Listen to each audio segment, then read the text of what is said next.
दोस्तों नमस्कार, मैं हूं आपके साथ मनोज वर्मा और आप देख रहे हैं हरिभूमि टीवी। दोस्तों, हरियाणा की राजनीति में एक बार फिर चौटाला परिवार और रोहतक सुर्खियों में है। इनेलो अब सिर्फ चुनावी रणनीति नहीं बल्कि एक और नया सियासी ठिकाना बनाने जा रही है। जी हाँ दोस्तों, सही सुना, चौटाला परिवार अब रोहतक में अपना घर बनाएगा और यहीं से चलेगी इनेलो की पूरी सियासत। दोस्तों, कई सवाल हैं। क्या यह घर शिफ्टिंग, यह घर बनाना सिर्फ एकमात्र घर बनाना है या पावर सेंटर की शिफ्टिंग वाली सियासत है? दोस्तों, क्या रोहतक से चौटाला परिवार जाट बेल्ट पर दोबारा पकड़ मजबूत करना चाहता है? यह भी एक बड़ा सवाल है। यह कदम रोहतक में घर बनाना इनेलो के लिए मास्टर स्ट्रोक साबित होगा विधानसभा चुनाव में, या फिर इनेलो की फिलहाल की मजबूरी है? एक बड़ा सवाल यह भी है दोस्तों, क्या यह घर बनाना चौटाला वर्सेस हुड्डा राउंड 2 की शुरुआत है? आज ऐसे ही सवालों के जवाब तलाशेंगे हम राजनीतिक विशेषज्ञ जोगिंदर कथुरिया के साथ। समझेंगे चौटाला परिवार की इस रणनीति का सियासी मतलब क्या है, इनेलो का भविष्य और हरियाणा की राजनीति पर इसका असर क्या रहेगा। जोगिंदर जी, हरिभूमि टीवी पर आपका स्वागत है। जोगिंदर जी, आज हम राजनीतिक चर्चा में आपसे बातचीत करेंगे। एक बड़ा सवाल भी है, एक बड़ी चर्चा है राजनीतिक हलकों में कि इनेलो जो है वो अपनी कोठी, अपना घर रोहतक में बनाने जा रही है। ये खाली कोठी ही बनाना है या रोहतक की सियासत के लिए एक अलग कदम होगा? इसके बारे में हम थोड़ी चर्चा करेंगे आपसे। क्या सोचते हैं आप इस बारे में? देखिए मनोज जी, जो मेरा मानना है, हरियाणा के जो लोग हैं वो बहुत ही समझदार हैं। उनको राजनीतिक समझ बहुत अच्छी है। चाहे एक आम इंसान हो, वो भी अच्छी राजनीतिक समझ रखता है। तो जब भी चुनावी समय आता है, चुनावी मौसम में कई प्रकार के मुद्दे सामने आते हैं, तो बाहरी का टैग ना लगे, 2029 की प्लानिंग अभी से स्टार्ट कर दी है। आप देखिए, देवीलाल परिवार 1989-90 के बाद रोहतक से दूर होता गया था और रोहतक की जनता ने जो स्वीकार्यता थी, जबकि पहले तो मैम और रोहतक को एक गढ़ अपना ही बताते थे ना लोग। 1989-90 के बाद रोहतक के लोगों ने देवीलाल परिवार को स्वीकारना बंद कर दिया। आज अगर हम कैलकुलेट करें तो लगभग 35-37 साल बाद। थोड़ा सा कारण बता सकते हो कि ये क्यों न कारण? मुख्य कारण तो यही रहा, जब देवीलाल जी देश के उप प्रधानमंत्री बन गए 1989 में, तो उन्होंने उस समय 2 जगह से लोकसभा का चुनाव लड़ा था और दोनों ही जगह जीत गए। हाँ, दोनों जगह जीत गए। रोहतक से भी जीते थे, सीकर से उन्होंने जीते थे। देश के और कांग्रेस के बड़े कद्दावर चेहरे बलराम जाखड़ को चुनाव हराया था। तो उन्होंने 1989 में जब देश के उप प्रधानमंत्री बन गए, तो रोहतक के लोग ये चाहते थे कि हमने बड़े प्यार से ताऊ देवीलाल जी को रोहतक से जिताया है। उन्होंने जो रोहतक सीट से 2 में से केवल एक ही लोकसभा सीट अपने पास रख सकते थे, जो रोहतक से इस्तीफा दिया, ये उन्हें भारी पड़ गया। तो ये रोहतक की जनता को ये मुझे लगता है कि एक राजनीतिक गलती रही। राजनीतिक गलती, बहुत बुद्धिजीवी रहे, राजनीतिक में इस मुकाम पर पहुंचे, हम उनके आगे, सूर्य के आगे मतलब दिया दिखाने के बराबर। परिस्थितियां कैसी होंगी उस पर भी निर्भर करता है। लेकिन वो जो सीट छोड़ना था वो रोहतक की जनता को पसंद नहीं आया। सर, अगर रोहतक और हिसार की सीट होती तो भले ही रोहतक की छोड़ देते, परंतु उनको राजनीति तो हरियाणा से करनी थी।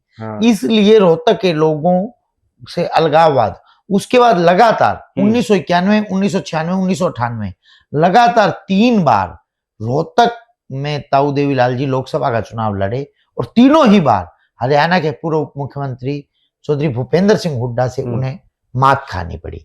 हालांकि भूपेंद्र सिंह हुड्डा की भी लॉटरी ही लगी। 1991 से पहले वो कई बार चुनाव हार चुके थे, उनका परिवार हताश था। 1991 में भूपेंद्र सिंह हुड्डा चुनाव भी नहीं लड़ना चाहते थे लोकसभा का, और मुझे जहां तक राजनीतिक याददाश्त है, उन्हें जबरदस्ती ये टिकट थोपी गई थी। तो भूपेंद्र सिंह हुड्डा का जो भी समीकरण बैठे, समय उनके अनुकूल हुआ, तो उन्होंने देश के एक बहुत बड़े कद्दावर चेहरे जो देश के उप प्रधानमंत्री भी थे, उनको चुनाव मैदान में वो कमजोर, क्योंकि पार्टी पहले ही कमजोर होती जा रही थी उस टाइम, तो सीट छोड़ने के बाद। उसके बाद 1996 और 98 में देवीलाल परिवार से खुद देवीलाल मैदान में रहे, और एक 1989 में जो महम कांड 89-90 के दौरान कि चुनाव में धांधली और बूथ कैप्चरिंग के जो आरोप लगे, जिससे जनता त्रस्त हुई। मैं आपको बता दूं, देवीलाल परिवार में स्वयं देवीलाल जी 2 बार हरियाणा के मुख्यमंत्री रहे। एक बार वो देश के उप प्रधानमंत्री बने, बल्कि 2 सरकारों में उप प्रधानमंत्री रहे, 1989 से 91 के बीच में।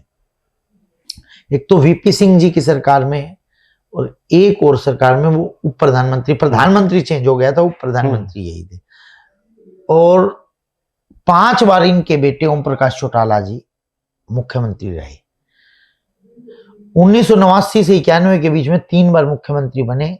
सफल कार्यकाल कोई भी नहीं था, मैक्सिमम 5-6 महीने तक मुख्यमंत्री रहे। 1999 में बंसीलाल सरकार को तोड़ के फिर हरियाणा के मुख्यमंत्री बने, वो भी केवल 1 साल का कार्यकाल था। 2000 सन में केवल आज तक देवीलाल परिवार हरियाणा में अपना कार्यकाल केवल 2000 सन से लेकर 2005 तक पूरा कर पाया, और 2005 के बाद कभी देवीलाल परिवार हरियाणा की राजनीति में एज ए मुख्यमंत्री वापसी नहीं कर पाया। मैक्सिमम जो उपलब्धि रही, एक बार अभय चौटाला जी नेता प्रतिपक्ष बने, और एक बार दुष्यंत चौटाला उप मुख्यमंत्री की कुर्सी पर पहुंचे। 2018 में यदि परिवार ना टूटता तो वो इनके पास सुनहरा अवसर था। वहां 2019 में इनेलो का जो वातावरण क्रिएट हो चुका था, वहां पर में भी 2019 में इनेलो सरकार बनाने के नजदीक पहुंच जाती। बीजेपी एक बहुत ही कैलकुलेटेड पार्टी है, हर एंगल को टटोलती है। उन्होंने देखा कि यहां पर कांग्रेस डाउन है, देवीलाल परिवार यदि एकजुट रहता है, मतलब जो भी परिस्थितियां वातावरण क्रिएट किया, बैकडोर पर बीजेपी की राजनीति थी। अच्छा, आपका कहना है कि जो 19 में जो माहौल वो राजनीति का बनाया, वो देखो, परिवार में यदि परिवार को एकजुट रखना होता है तो त्याग की भावना भी रखनी पड़ती है। यदि वहां त्याग की भावना अभय चौटाला दिखाते और दुष्यंत को लोग उस समय मुख्यमंत्री देखना चाह रहे थे, तो परिवार को टूटने से यदि बचा लेते अभय चौटाला, या उस समय ओम प्रकाश चौटाला भी जीवित थे, अजय चौटाला, तो पारिवारिक जो टूट हुई तो 2019 में सरकार बनने से चूक गई। अभी भी 2024 का जब चुनावी नतीजे आए, कांग्रेस और भूपेंद्र सिंह हुड्डा आश्वस्त थे कि सरकार बन रही है। जैसे ही सरकार नहीं बनी, देखिए एक माहौल क्रिएट किया गया कि जो सरकार नहीं बन पाई उसमें सबसे बड़ा दोषी भूपेंद्र सिंह हुड्डा है। वो उस दौरान चला था, वो जब रिजल्ट आए थे। अभी भी जनता के माइंड में ये बात प्लांट करने की कोशिश की जा रही है। आप एक बात देखिए, कौन व्यक्ति अपनी सरकार नहीं बनाना चाहेगा खुद, या अपने बेटे को मुख्यमंत्री नहीं बनाना चाहेगा। चलो, जो भी गलतियां होती हैं पार्टी से, वो राजनीतिक गलती 1989 में ताऊ देवीलाल जी से भी हुई। उन्होंने अपना राजनीतिक वारिस ओम प्रकाश चौटाला जी को घोषित किया। उनके 4 बेटे थे, टोटल उनकी 5 संतानें थी, 4 बेटे और 1 बेटी शांति देवी। तो जो भी राजनीतिक वारिस ओम प्रकाश चौटाला को उस समय हरियाणा की जनता ने स्वीकार नहीं किया।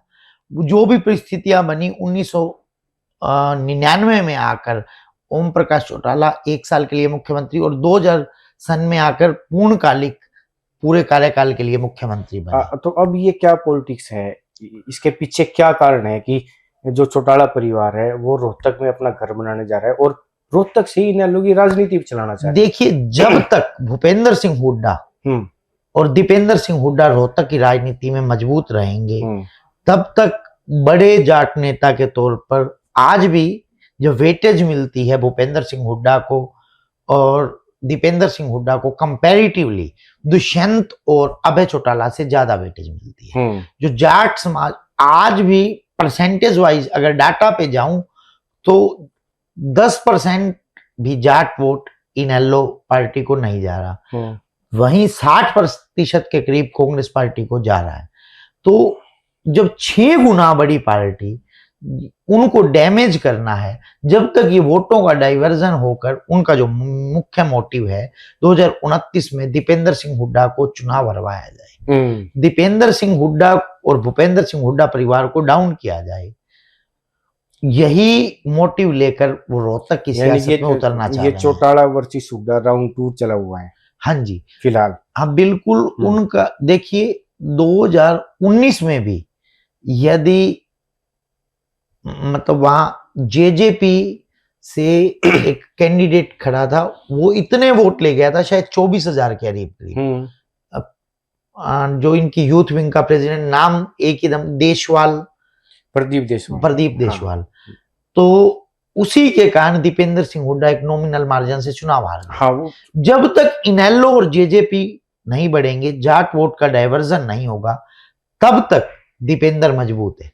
यदि जाट मतदाता जो कि बहुत अच्छी राजनीतिक समझ रखते हैं, पूरे हरियाणा में सबसे ज्यादा जो राजनीतिक समझ मैं मानता हूं और राजनीति में अपनी पैठ वो जाट समाज ही रखता है। और परसेंटेज वाइज भी देखा जाए तो हरियाणा में सबसे बड़ी जाति जो जाट समाज ही है। जाट समाज के लगभग 21 से 22% वोट हैं। जट सिख भी अगर इसी में कैलकुलेट कर दिया जाए तो वो 1/4 के करीब हरियाणा में मतलब जाट मतदाता हैं। और राजनीतिक समझ, राजनीतिक पैठ, फिर अधिकारी भी बहुत ज्यादा जाट समाज से हैं। तो मतलब हर तरह से मजबूत है। पर जो बीजेपी का माइंड गेम है, इन 22% को एकजुट ना होने दिया जाए। अब हम इसी बात पे आ रहे हैं। जैसे रोहतक में जो चौटाला परिवार की एंट्री होगी, इसका सबसे बड़ा फायदा किसको होगा? ये खुद चौटाला परिवार इनेलो को होगा, या जैसे अभी आप बात कर रहे थे, या इसका फायदा बीजेपी को जाएगा? देखिए, थोड़ा फायदा इनेलो को होगा, इनडायरेक्ट जो फायदा ज्यादा भाजपा को होगा। क्या होता है मनोज जी, जनता इतनी डीपली राजनीतिक समझ नहीं रखती। जनता के माइंड में तो जो राजनेता या पत्रकार जो प्लांट करते हैं वही प्लांट होता है। आपको एक बात बता दूं, राजनीति में बहुत सारी सेटिंगें होती हैं। जब तक इनेलो इस पोजीशन में नहीं आएगी कि वो दीपेंद्र को इतना आघात पहुंचा रहे हैं कि दीपेंद्र चुनाव हार सकते हैं, तब तक ना तो वो भूपेंद्र सिंह हुड्डा परिवार से सेटिंग कर पाएंगे, ना भाजपा से सेटिंग कर पाएंगे। मे भी वो देखो, सिरसा तो रिजर्व कंस्टिट्यूंसी है, एक कंस्टिट्यूंसी पर वो अपना सांसद भी बनाना चाह रहे हैं। उस तरफ से निकल के मध्य हरियाणा में राजनीति में आ रहे हैं। तो वहां से निकल वो अपनी सक्रियता रोहतक में इसलिए बढ़ा रहे हैं कि भाजपा को भी लगे कि इनेलो को वेटेज देनी चाहिए और कांग्रेस को भी लगे कि इनको वेटेज देनी चाहिए, ताकि एक सीट पे उनका रास्ता क्लियर। जैसे पिछली बार वो एक सीट पर कांग्रेस से गठबंधन करना चाहते थे, हिसार सीट इनेलो चाह रही थी। या तो हिसार या कुरुक्षेत्र तो आम आदमी पार्टी को मिल गई। यदि एक सीट हिसार जहां पर जेपी, तो कांग्रेस अपनी जीती हुई सीट नहीं देना चाहती। शायद वो तीसरी सीट यदि चाह रहे थे तो वो सिरसा की सीट थी। सिरसा भी कांग्रेस ये मान के चल रही थी कि हमारी जीती हुई सीट है, तो इसलिए कांग्रेस कोई भी सीट इनेलो को नहीं देना चाह रही थी। अगर इनेलो इतनी मजबूत हो जाए तो मे भी विपक्ष में गठबंधन में या भाजपा के साथ भी इनेलो को जाने में कोई कोताही, क्योंकि पहले लगातार गठबंधनों में रही है इनेलो पार्टी, सदा सरकार भाजपा के साथ मिलकर बनती रही है इनकी। तो मैं ये कह रहा हूं, भाजपा के साथ जाने में उनको एलर्जी नहीं है, बल्कि कांग्रेस के साथ आने में कहीं ना कहीं एलर्जी हो सकती है। अच्छा, ये दांव इनेलो का, जैसे आप पॉलिटिकल एनालिस्ट हो, तो ये दांव कैसा रहेगा इनेलो के लिए? इनेलो की तो मजबूरी है, जब तक भूपेंद्र सिंह हुड्डा हरियाणा में सबसे बड़े जाट नेता रहेंगे। देखिए, जाट समाज में पहले ही बोल चुका हूं कि बहुत ज्यादा राजनीतिक समय लगता है। 2029 में भी कैलकुलेट किया जाएगा, हाँ। वेट देखा जाएगा कि कांग्रेस भारी या आईएनएलडी भारी। यानी कि ये 2029 की तो चलो तैयारियां चली रही हैं, ये इनेलो जो है ये कांग्रेस के बराबर कहीं आना चाह रही है, ऐसे कहना चाह रहे हो आप? इनेलो कांग्रेस से ऊपर जाना चाह रही ऊपर है, जाना चाह रही है, और जब तक नहीं जा सकते, जब तक कि भूपेंद्र सिंह हुड्डा को डाउन ना किया जाए घर में और अपने आप को अपना किया जाए। अपने आप को उन्होंने अप तो किया है, उनका वोट परसेंटेज पूरे हरियाणा में बढ़ा है, परंतु मैं एक चीज देख रहा था, मैं पूरी एक एक जो पॉलिटिकल एनवायरनमेंट में चेंजिंग आती है उस पर नजर रखता हूँ। 2025 का साल हुड्डा परिवार बिल्कुल शांत चुप रहा। 2026 के आज 20 ही दिन अभी बीते हैं इस साल में, मैं देख रहा हूं दीपेंद्र सिंह हुड्डा, भूपेंद्र सिंह हुड्डा लगातार कार्यक्रमों में उतर आए हैं और एक्टिव पॉलिटिक्स में, जैसा कि 2024 से पहले होते थे। 2024 के चुनाव परिणाम, विधानसभा चुनाव परिणामों के बाद 2025 के एंड तक, दिसंबर 2025 तक सुस्त और शांत थे। 1.25 साल शांत रहने के बाद अपनी उसी पुरानी फॉर्म में दीपेंद्र लौट रहे हैं। भूपेंद्र सिंह हुड्डा अपनी राजनीति जो विरासत है वो दीपेंद्र को सौंप रहे हैं और आगे दीपेंद्र को ही बढ़ा रहे हैं। अब दीपेंद्र ने फिर सक्रियता बढ़ानी शुरू कर दी है। इनेलो भी पूरी तरह, रोहतक में तो पूरी तरह सक्रिय है, यहाँ रैली भी की थी पीछे। बिल्कुल, कल बल्कि वो करण चौटाला भी आए थे, उन्होंने भी बिल्कुल खुल के बयान दिया है कि हम यहीं पे अपना घर बनाएंगे और यहीं से अपनी पॉलिटिक्स चलाएंगे। मैं आपको एक बात बता रहा हूँ, आप मतलब थोड़ा सा बैकग्राउंड पॉलिटिक्स पर लेके चलता हूँ। जो पुराना रोहतक, सोनीपत से भी देवीलाल जी चुनाव लड़ते रहे, रोहतक से भी, तो झज्जर तो रोहतक के ही अंदर आता है, ठीक है। तो आपको बताऊं, उनका लगाव रहा, यहाँ लगातार उनके विधायक बनते रहे। कभी रघुवीर सिंह कादियानी लोकदल का हिस्सा हुआ करते थे, आनंद सिंह दांगी भी इनेलो का, और एक मेरे ख्याल धीरपाल जी शायद कई बार विधायक बने बादली से, वो भी इनेलो से बनते रहे। इसको तो इस क्षेत्र को तो अब भी अपना गढ़ मानती है इनेलो। हाँ, तो मैं ये कह रहा हूँ, महम से लगातार, स्वयं देवीलाल जी भी महम से, और ओम प्रकाश चौटाला भी महम से चुनाव लड़कर विधायक बनने का प्रयास किया, चलो नहीं कामयाब हो पाए। तो मैं ये कह रहा हूँ, रोहतक, पुराने रोहतक से उनका लगाव रहा है।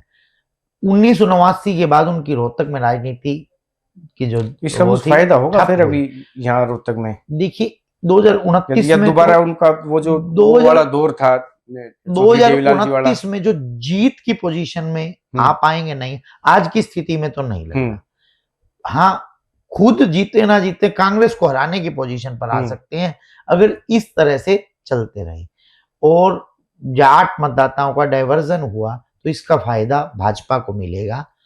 और अगर दीपेंद्र सिंह हुड्डा, जो इनका मुख्य मोटिव है, टारगेट है दीपेंद्र सिंह हुड्डा को 2029 का रोहतक से लोकसभा चुनाव हराना, यदि वो अपने उस मंसूबे में कामयाब हो जाते हैं तो 2029 का जो विधानसभा चुनाव होगा उसमें इनेलो की सीटें जरूर अपने। मैं उसी बात पे आ रहा था। चलो लोकसभा का तो आपने बता दिया दीपेंद्र को, लेकिन गढ़ी सांपला किलोई विधानसभा क्षेत्र भी तो नहीं जीत पाई ना भाजपा। देखिए मैं आपको, ये कब से है, भाजपा को आगे भी जीतना टफ हो जाएगा। गढ़ी सांपला किलोई में आज भूपेंद्र सिंह हुड्डा का वोट परसेंटेज बहुत ज्यादा है। अगर इनेलो मजबूत होगी, इधर से भाजपा का मजबूत प्रत्याशी आया, इधर से इनेलो का, तो भूपेंद्र सिंह हुड्डा और बड़े मार्जिन से चुनाव जीतेंगे, क्योंकि जो विपक्ष का वोट है वो तो 2 जगह बट जाएगा। ये देखिए आप, मतलब यदि इनेलो का भी मजबूत प्रत्याशी आता है और भाजपा का भी मजबूत, कांग्रेस का तो वोट फिक्स है। अगर थोड़ा सा सरक कर इधर भी आ जाएगा तो भी मार्जिन बढ़ेगा, ना कि घटेगा। वो जैसे अगर चुनाव के परिणाम की बात करें ना, तो जैसे सतीश नंदल जी चुनाव लड़ते हैं भूपेंद्र सिंह हुड्डा जी के सामने, तो जैसे अभी शायद 25-25 हजार से पहली बार आ रहे थे, जो पिछला चुनाव था ये उससे 2 गुने मार्जिन से आ रहे हैं सतीश नंदल जी, तो वोट परसेंटेज उनका बढ़ा है भूपेंद्र सिंह हुड्डा का। तो जैसे इनेलो एंट्री करेगी यहाँ पे रोहतक में, देखो फर्क तो पड़ना लाजमी है वोट बैंक पे। जो आप कह रहे थे कि जो जाट वोट बैंक है, इनेलो भी जाट वोट बैंक के भी तो लड़ेगी ना, तो वो बटेगा, तो वो बटने के बाद फिर कांग्रेस को कैसे फायदा होगा उसका? जब 2029 का लोकसभा चुनाव होगा, उस समय लगभग जो चुनाव होता है अप्रैल मई में होता है। अभी पिछले काफी सालों से 2004-5 से लगातार मैं ट्रैक कर रहा हूँ। 2009 में हुआ, 2014 में, अब मार्च अप्रैल मई ये इलेक्शन का दौर होता है। जनवरी 2029 में उस समय की पोजीशन देखी जाएगी कि आज की डेट में यदि दीपेंद्र सिंह हुड्डा प्रत्याशी होते हैं तो वो किस पोजीशन पर खड़े हैं। ये भी हो सकता है कि भविष्य में भूपेंद्र सिंह हुड्डा कभी चुनाव ना लड़े और दीपेंद्र सिंह हुड्डा गढ़ी सांपला किलोई से चुनाव लड़े और उनकी धर्मपत्नी श्वेता, जो मिर्धा राजनीतिक परिवार से हैं और दीपेंद्र सिंह हुड्डा की धर्मपत्नी है, मे भी फ्यूचर में दीपेंद्र सिंह हुड्डा उन्हें भी लोकसभा, ये भी हो सकता है कि पहले दीपेंद्र सिंह हुड्डा लोकसभा का चुनाव लड़े, फिर स्वयं ही विधानसभा का किलोई से भी चुनाव लड़े, फिर जो उपचुनाव हो उसमें श्वेता हुड्डा अलग सी राजनीति बता दिया आपने। अब ये देखो, हर कोई अपनी प्लानिंग करके चलता है। भूपेंद्र सिंह हुड्डा का एज फैक्टर भी तो है। अब राजनीतिक विरासत वो देखिए, और तो कोई है ही नहीं दावेदार। दीपेंद्र सिंह हुड्डा के अलावा भूपेंद्र सिंह हुड्डा का कोई राजनीतिक वारिस नहीं है। परिवार में उन्होंने आज तक ये देखी, एक देवीलाल परिवार और भूपेंद्र सिंह हुड्डा परिवार में बहुत बड़ा अंतर। देवीलाल परिवार ने अपने ही परिवार में रणजीत चौटाला को भी विधायक और अपने जो दूसरे बेटे प्रताप सिंह चौटाला को कैनफेड का शायद चेयरमैन भी बनाया था, और उनके परिवार से अपने भतीजे को अपना ओएसडी बनाया था, डॉक्टर केवी सिंह को। और एक और जगदीश चंद्र उस समय राजनीति में नहीं थे, उनके सुपुत्र आदित्य देवीलाल पहले भाजपा में शामिल हुए। उन्होंने अभय सिंह चौटाला की धर्मपत्नी को जिला परिषद का चुनाव हराया 2016 में, फिर भाजपा में आ गए। भाजपा से उन्होंने चुनाव लड़ा डबवाली विधानसभा से, और अब इनेलो में शामिल होकर विधायक बने एक नॉमिनल मार्जिन से। तो मैं वही कह रहा हूं कि एक परिवार में बहुत सारे राजनीतिक वारिस हो गए, इसलिए बिखराव हुआ, इसलिए देवीलाल परिवार बिखर गया। पहले देवीलाल जी के चारों बेटे सभी अलग अलग, अपनी अपनी डफली, अपना अपना राग। फिर उसके बाद ओम प्रकाश चौटाला जी राजनीति में सक्रिय हुए, उनके दो बेटे अजय और अभय, उनमें बिखराव। अब करण अर्जुन एक साइड हैं, दिग्विजय दुष्यंत एक साइड हैं। भविष्य में पता नहीं क्या हो, वो परमात्मा जानता है, या जो आज की में भी देवीलाल परिवार एकत्रित भी हो जाए तो ये सामना करने कांग्रेस से अब भी जा सकते हैं। मैं आप जैसे आपको बता रहा था कि 2019 में यदि ये बिखराव नहीं होता तो इनेलो की सरकार भी बन सकती। अभी हम ना जो बातचीत कर रहे हैं ना, वो अभी हम ना जाट वोट बैंक पे ही कर रहे हैं, और अदर कास्ट भी तो है ना, उनका भी तो वोट बैंक है ना वैसा। देखिए है, पर उनको वो भूल ही जाते हैं, बस एक पे चल रहे हैं। लेकिन मतलब कि आपका कहने का, या जो पॉलिटिकल जो बातें चलती हैं, लगभग 34 से 35% जाट मतदाता है रोहतक लोकसभा। पॉलिटिकल जो बातें चलती है वो जो जाट वोटर्स हैं उन्हीं पे चलती हैं। नहीं, रोहतक में 34 से 35% जाट मतदाता है। मुझे जहां तक ध्यान है, सबसे ज्यादा जाट मतदाता रोहतक, हिसार और सोनीपत, 3 ही लोकसभा क्षेत्रों में है। हरियाणा की बात कर रहा हूं, और तीनों में 30% से अधिक जाट मतदाता है। और रोहतक में फिर यादव मतदाता लगभग 10% के करीब हैं। रविदासिया समाज के भी 10% से अधिक, लोकसभा की बात कर रहा हूं मैं, रोहतक लोकसभा की 10% रविदास मतदाता भी है। तो लगभग आधे से ज्यादा मतदाता तो केवल 3 ही। फिर पंजाबी मतदाताओं का भी अच्छा खासा 1.25 लाख के करीब, 1.25 लाख के करीब ब्राह्मण मतदाता भी हैं। रोहतक की सीट तो पंजाबी समुदाय तय करता है। रोहतक शहर में जीत हार में पंजाबी क्योंकि लगभग 85,000 जो पंजाबी मतदाता है वो केवल रोहतक शहर में ही है।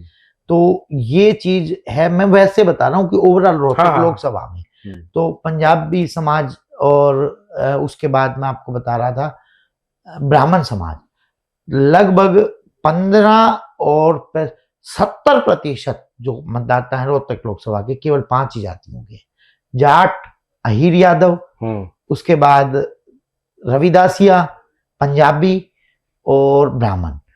बाकी 30% में सभी जातियां हैं। जिसमें ओबीसी का मतलब अहीर को छोड़ के अदर जैसे कुम्हार, लोहार, सुनार, सैनी, इनका भी अच्छा खासा हिस्सा है पूरे रोहतक लोकसभा में। पर जो भी मैं बता रहा हूँ 30% में बाकी सभी जातियां रह गई। जो मुख्य 5 जातियां हैं वो 70% पे पहुंच जाती हैं रोहतक लोकसभा में। तो मैं बता रहा हूँ बाकी योगदान तो है, परंतु रोहतक में जाट वर्सेस नॉन जाट 2019 में ये पॉलिटिक्स किसकी रही? 2014 में भाजपा ने ओम प्रकाश धनखड़ को अपना प्रत्याशी बनाया। 2009 में अलायंस था तो नफे सिंह राठी दोनों ही पार्टियों के प्रत्याशी थे। 2005 में कैप्टन अभिमन्यु प्रत्याशी थे, 2004 में कैप्टन अभिमन्यु प्रत्याशी थे, 1999 में चुनाव हुआ था, कैप्टन इंदर सिंह प्रत्याशी थे। वहां तक के चुनाव लगातार मैं ट्रैक कर रहा हूं। कैप्टन इंदर सिंह ने हराया था भूपेंद्र सिंह हुड्डा को हराया था कैप्टन इंदर सिंह ने। इनके बारे में एक बात भी चलती थी वो कि नए नवेले जो नेता ने ना वो हुड्डा को हरा दिया था। हाँ देखिए वो एक चीज थी, वो एक वेव थी और वेव जब सुनामी आती है तो पता नहीं किसे बहा ले जाती है। और एक मजबूत किला ढा दिया था जिसने 3 बार देश के उप प्रधानमंत्री रहे, उनको लगातार 3 बार पटकनी दी थी भूपेंद्र सिंह हुड्डा ने। और वो स्वयं एक अनजान से चेहरे कैप्टन इंदर सिंह वो एक वेव थी उस समय 1999 में जो कारगिल युद्ध हुआ था। उसके बाद का वो चुनाव तो वो एक मतलब राष्ट्रभक्ति और देशभक्ति का चुनाव था। जो भाजपा हमेशा मुद्दे, एनवायरमेंट, पॉलिटिकल एनवायरमेंट क्रिएट करती है, उस समय देशभक्ति और राष्ट्रभक्ति के नाम पर वो चुनाव लड़ा भाजपा ने। और देखिए सुधा यादव ने राव इंद्रजीत को 1999 में हराया। बस वो वेव ही थी, वेव के कारण सभी सीटें इनेलो और भाजपा का गठबंधन। अब जो इनेलो है अपना वही दौर वापिस लाना चाह रही है। बिल्कुल कोशिश तो है। देखिए हर इंसान कोशिश करता है कि मेरे बाप दादा का ये अच्छा दौर था, पूरी हरियाणा में ये पकड़ थी। पर मेरे को एक चीज में हमेशा उन्होंने अभी रोहतक सुना है। मैं एक आपको और बात से बता दूं, आप उससे या हमारी जनता, हमारे दर्शक भी इस बात से समझ जाएंगे। जो देवीलाल जी का स्वरूप था वो ओम प्रकाश चौटाला जी में नहीं उतर पाया। जो ओम प्रकाश चौटाला जी का स्वरूप था वो अभय सिंह चौटाला में नहीं उतर पाया पूर्ण रूप से। हाँ कुछ तो स्वरूप थे। जो अभय चौटाला जी का स्वरूप उनके बेटों में जो राजनीतिक विरासत घटती गई। आपको मैं एक इसके अपोजिट बताता हूँ। इसी प्रकार भजनलाल परिवार में भी देखिए, भजनलाल जी का पूरा जो स्वरूप है ना तो वो चंद्रमोहन जी में उतर पाया ना कुलदीप में। इसी प्रकार विनोद शर्मा जी का पूरा स्वरूप कार्तिकेय शर्मा में भी नहीं उतर पाया, शक्ति रानी शर्मा में भी नहीं। मतलब क्या होता है, आप एक देखें, कंपैरिजन करें। आज भी हरियाणा में लोकप्रियता का कंपैरिजन करेंगे ना, भूपेंद्र सिंह हुड्डा से ज्यादा लोकप्रियता दीपेंद्र सिंह हुड्डा की। तो किसी परिवार ने मातूराम जी की राजनीतिक विरासत को बढ़ाया आगे चौधरी रणबीर सिंह जी ने। रणबीर सिंह जी की जो राजनीतिक मजबूती रही, राजनीतिक पकड़ रही, वो मातूराम जी से ज्यादा रही। रणबीर सिंह जी ज्यादा भूपेंद्र सिंह हुड्डा की राजनीतिक पकड़ मजबूती रही। देखिए राजनीतिक पकड़ और मजबूती तो मैं दीपेंद्र की ज्यादा मजबूत नहीं मानता कंपैरेटिवली भूपेंद्र सिंह हुड्डा, पर लोकप्रियता दीपेंद्र सिंह हुड्डा की भूपेंद्र सिंह हुड्डा से ज्यादा है। आज भी आप किसी भी, मैं डेली सर्वे करता हूं, मेरे को पूरे हरियाणा की नब्ज का पता किस क्षेत्र में दीपेंद्र की कितनी लोकप्रियता है और अभय की कितनी है और भाजपा की कितनी है। आज भी आप एक जेन्युइन सर्वे 10 कैंडिडेट्स के नाम लेके कोई भी हरियाणा के टॉप 10 लीडर्स करें तो दीपेंद्र की लोकप्रियता हरियाणा में आज भी अच्छी खासी है। अब जोगिंदर जी जैसे ना, अब हम बिल्कुल एक बार निष्कर्ष की बात करते हैं। जो इनेलो की जो ये राजनीति है, रोहतक में अपना घर बनाना, रोहतक से इनेलो की सियासत चलाना, इसका निष्कर्ष आप निचोड़ क्या निकालते हैं? बिल्कुल एनालिस्ट की तरह। अभी फायदा किसको होगा, नुकसान किसको होगा? जो सभी एमपी हैं सभी के घर दिल्ली में होते हैं। जिस क्षेत्र में होते हैं, एक भी एमपी जो वहां का स्थानीय एमपी है उसको छोड़ के उस क्षेत्र से चुनाव लड़के जीत के दिखाए। लगभग 545 के करीब लोकसभा सांसद बनते होंगे, सभी के घर एक ही लोकसभा क्षेत्र में आते होंगे। कोई भी एमपी जो वहां के स्थानीय एमपी को छोड़ के, या कोई देश का बड़ा चेहरा जैसे प्रधानमंत्री में भी उनको छोड़कर, मतलब एक्सेप्शनल केस को छोड़ के उस क्षेत्र से चुनाव जीत सकता है। हाँ, देवीलाल परिवार भले ही रोहतक में बना ले, वो वहीं पे जहां पे इन्होंने जगह ले रखी है, वहीं पे भूपेंद्र सिंह हुड्डा परिवार के भी 1000 गज का प्लॉट है, आमने सामने हो जाएंगे, वहां भीड़ हो जाती है, वो भी वहीं घर बना लेंगे, तो इससे क्या फर्क हो जाएगा। बस हाँ, कनेक्टिविटी आसान हो जाती है रोहतक के लोगों से। 2029 में जिताऊ पोजीशन में नहीं आ सकते, लेकिन हराने की पोजीशन में भी आएंगे। परसेंटेज तो बटेगा ना रोहतक का, लोकसभा का, विधानसभा का भी, ये तो आप मानते हैं। आप एक बात देखिए, दीपेंद्र 2024 में 3,45,000 के करीब वोटों से जीता। आप और हम बैठे थे उस टाइम। हाँ, इनेलो कितने वोट ले रही है आज की डेट में? आज की डेट में, आज की परिस्थिति में किसी भी सर्वे टीम से पूरे हरियाणा के 10 लोकसभा क्षेत्रों का सर्वे करवा लीजिए, एक भी लोकसभा क्षेत्र में इनेलो आज 10% का आंकड़ा छू रही हो ना, तो सिवाय एक सिरसा में मानता हूं कि उनका गृह क्षेत्र रहा है, 2 विधायक भी हैं, सिरसा को मैं मानता हूं कि वो 10% के करीब वोट ले सकते हैं। बाकी 9 लोकसभा क्षेत्र हैं। दूसरा थोड़ा सा मजबूत पकड़ उनकी हिसार में, तीसरा कुरुक्षेत्र में। रोहतक में आज भी वो 5% वोट नहीं ले पा रहे, तो 5% वोटों से दीपेंद्र सिंह हुड्डा या भूपेंद्र सिंह हुड्डा परिवार की राजनीति पर क्या असर रहेगा? मैं कह रहा हूं 2029 में मूल्यांकन किया जाएगा, स्टार्टिंग में जनवरी में, कि इनेलो कहां पर है। और आप फिलहाल की स्थिति बता रहे हो, फिलहाल ये स्थिति है, यानी कि मामला वही हो गया कि जैसे घर बना लेंगे यार, सियासत यहाँ से चलाएंगे इनेलो परिवार। ये तो सिर्फ ये हो गया कि चौटाला वर्सेस हुड्डा जो मैं पहले बता रहा था, राउंड 2 की शुरुआत हो चुकी है। हाँ जी। अभी जो फिलहाल स्थिति है वो ये है कि कांग्रेस को बहुत ज्यादा वोट प्रतिशत का नुकसान इनेलो पहुंचाने की स्थिति में नहीं है, लेकिन 2029 आने तक पार्टी की स्थिति क्या रहेगी वो उस पर निर्भर करेगा। मैं आपको एक बात बता दूं, जब आदमी का समय अच्छा होता है तो दुश्मन भी दोस्त बन जाते हैं, जब आदमी का समय बुरा होता है तो दोस्त भी दुश्मन बन जाते हैं।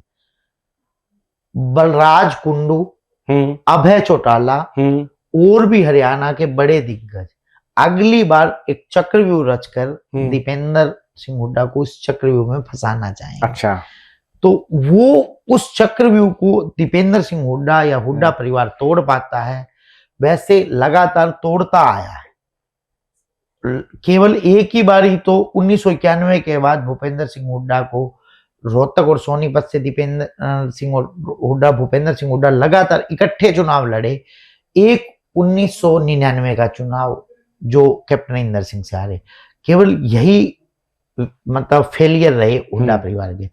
इसका भी एक बहुत बड़ा कारण था, यदि चौधरी भूपेंद्र सिंह हुड्डा सोनीपत लोकसभा चुनाव नहीं लड़ते, कोई भी लड़ता, वो रोहतक में सक्रिय रहते, तो क्या उनका वजूद 20,000 वोटों पर भी नहीं था। वो 20,000 वोटर्स को नहीं मना पाते, तो यहाँ तो 20,000 वोटर्स को भी मनाने की जरूरत नहीं थी, केवल 5,000 वोटर्स को मनाने की जरूरत थी। ये हुड्डा परिवार जो एक ही समय पे 2 लोकसभा क्षेत्रों पर चुनाव, एक तो हार का कारण 2019 में ये रहा, और वो मैं पहले ही बता चुका हूं 1999। अदरवाइज रोहतक में हुड्डा परिवार आज भी मजबूत है। भाजपा चक्रव्यूह रचकर तोड़ने की तैयारी कर रही है, और इनेलो जैसी बहुत ज्यादा सक्रिय होती है रोहतक में, तो इसका फायदा यदि 10% क्रॉस कर जाए इनेलो, तब दीपेंद्र सिंह हुड्डा को आघात लगना शुरू हो, तब कहीं दीपेंद्र सिंह हुड्डा इसका फायदा सीधा जाएगा भाजपा को। भाजपा का भी प्रत्याशी कौन आता है उसके ऊपर निर्भर है। देखिए, भाजपा जाट नेता को उतारकर रोहतक में किसी भी हाल में चुनाव नहीं जीत सकती। भाजपा की जो नजर रहती है हमेशा जाट वर्सेस नॉन जाट, और मजबूत नॉन जाट नेता। भाजपा की नजर भविष्य में 2029 में बाबा कपिलपुरी, बाबा बालकनाथ, सुधा यादव, मतलब जो अरविंद शर्मा, मजबूत नॉन जाट चेहरों पर है। दीपेंद्र सिंह हुड्डा का जो मुकाबला सबसे मजबूत नेता करता होगा, जो नॉन जाट होगा, भाजपा उसकी तरफ जाएगी। और आज भी मैं कह रहा हूं कि यदि बाबा बालकनाथ वर्सेस दीपेंद्र चुनाव होता है और इनेलो से भी एक मजबूत जाट नेता हो, इधर से बलराज टुंडू चुनाव हो लड़ रहे हो, इधर से चौटाला परिवार का एक और सदस्य जैसे कर्ण इच्छुक दिखाई दे रहे हैं, कर्ण भी आ जाते हैं, तो दीपेंद्र का चुनाव फंस सकता है। अदरवाइज दीपेंद्र 2029 में भी मजबूत रहे।